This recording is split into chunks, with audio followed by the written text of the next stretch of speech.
Awak ambil upah menjahit lagi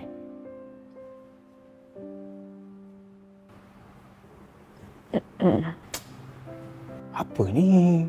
Kata nak stop dah itu. Tak adalah, saya ambil satu je. Tu pun sebab dia pelanggan lama saya. Saya tak sampai hatilah pula nak tolak. Yalah, betul juga. Rezeki jangan ditolak. Maut yang dicari. Cerita pasal maut kan? Ayah awak dia ganggu awak lagi tak? Dia minta awak duit? Tak adalah. Ya ke ni? Tak baik tipu. Awak tak boleh sembunyikan apa-apa daripada saya tahu. Taklah, saya tak tipu. Betul ni? Betul. Panas je, betul ni?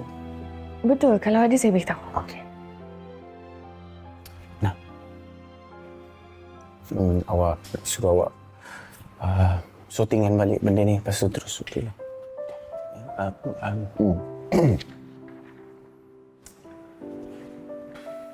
Oh, dah lah, tak apalah, saya rasa awak rehat lah dulu. Awak nap sekejap. Bila dah fresh, bersama kerja balik. Okey? Nanti saya order.